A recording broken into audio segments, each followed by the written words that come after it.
Hello and welcome back to Paul's Beer Reviews. I hope you're doing well today. I've got an IPA for you from Aldi. It is the anti-establishment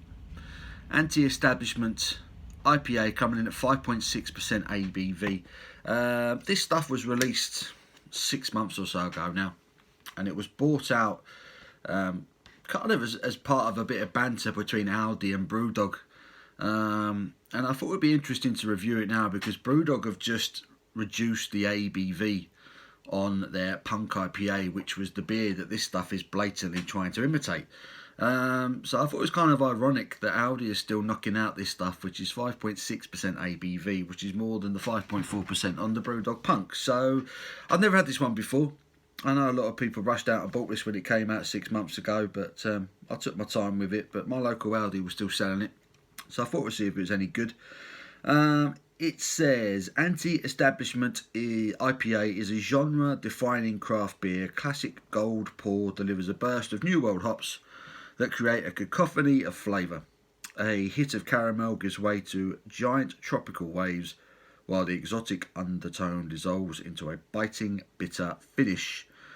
As ever with Aldi and Lidl products, they don't tell you the ingredients that have gone into their beers, which I've always found a bit odd, but there you go. Other than it says it contains barley, just from an allergy point of view.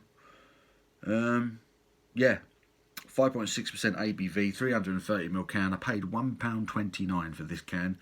I believe this stuff was brewed by Marston's. I believe. I might be wrong on that. I might have to double check it. But my understanding is this stuff was brewed by Marston's for Aldi. And it then resulted in Brewdog actually making an IPA for Aldi called the Old IPA, which wasn't terrible. So yeah, let's get his IPA out of its can. See if it's any good. Anti-establishment. Obviously, that's pretty much everything that the punk movement kind of stands for. So it was quite a good title. It's that blue and white. It's the kind of same colour scheme as the Punk. So there's the beer. It certainly looks like an IPA. It certainly looks like a New World IPA. It has that slight kind of light caramel look to it. Decent carbonation on that one. You can pick that up on the camera. Carbonation rising up the middle of the glass there. It's got sort of half a finger. Sort of creamy looking white head to it. It doesn't look half bad.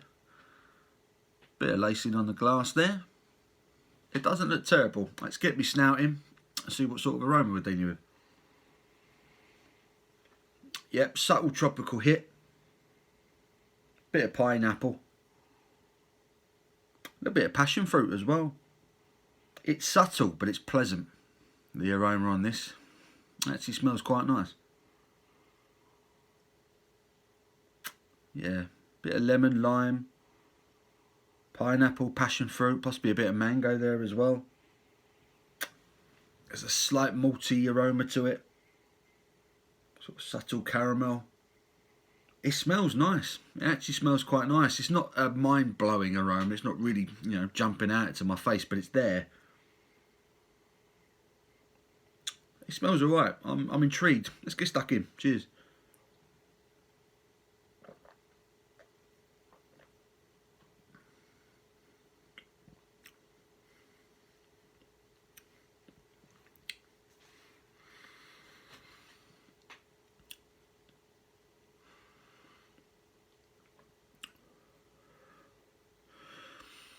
You know what, the flavour text on the can nails it. It nails it. It's malty. It's got quite a good bitter finish to the back of it. And all the while, underneath it all, there's that slightly tropical, citrusy flavour.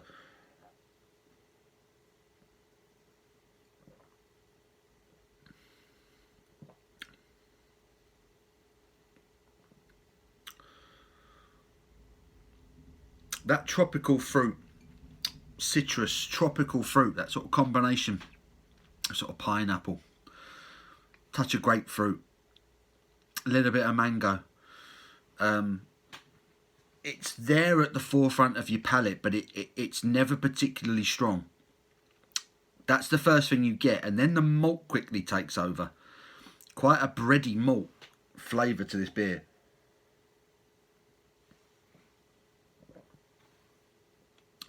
Subtle tropical fruit.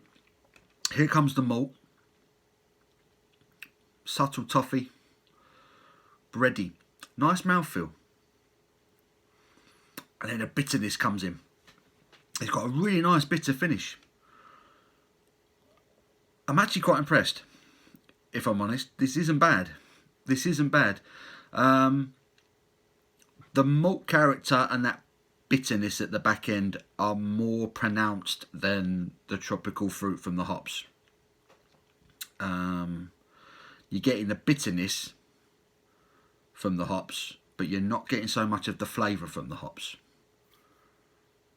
So it might not be to everyone's taste, this.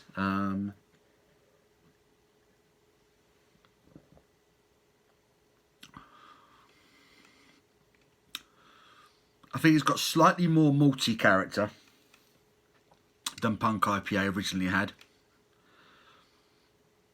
And the bitterness at the back end is similar to what I remember Punk IPA being like.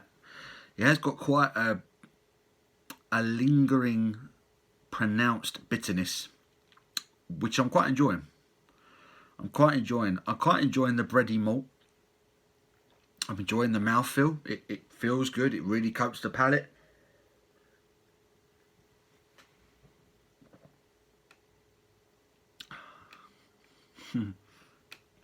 The only thing, if there was a bit more in the way of hops that got into it, if that tropical and citrus fruit flavours from the hops was just increased a tiny bit, I think this would be a really good IPA. I think it would actually be a really good IPA.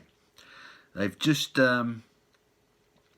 stopped shy, I think, with the hops.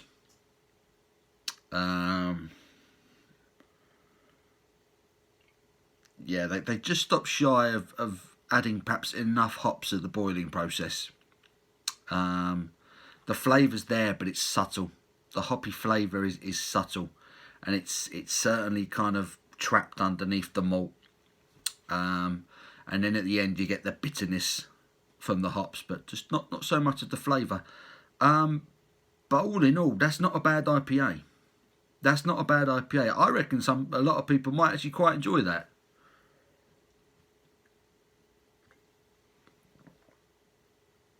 I've not reviewed Punk IPA for a long time. Punk IPA was one of the first beers I actually reviewed on the channel.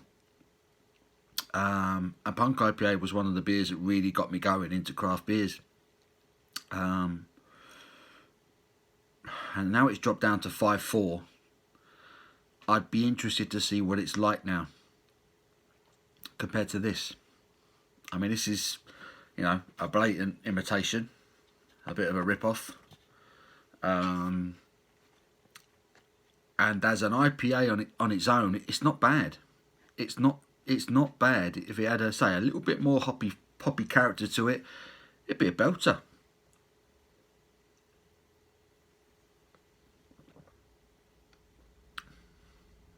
Nicely carbonated, nice full mouthfeel, really coats the palate. Nice bready malt flavour, and a good bitter kick at the back end.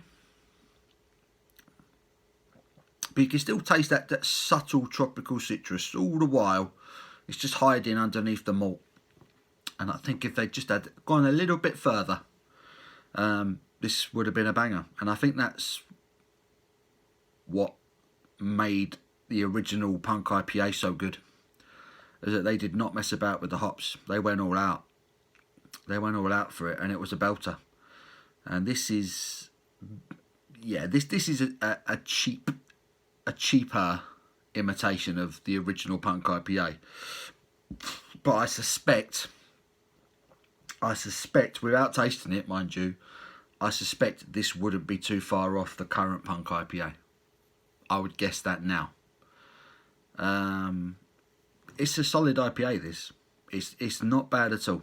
I would drink that again quite happily. I might even buy that again, to be honest with you. If I see it again in the Aldi, I'd probably buy a couple more of them. At £1.29, you could do a lot worse. It's bitter, it's refreshing, slight piney flavour to it, nice bit of malt in the middle.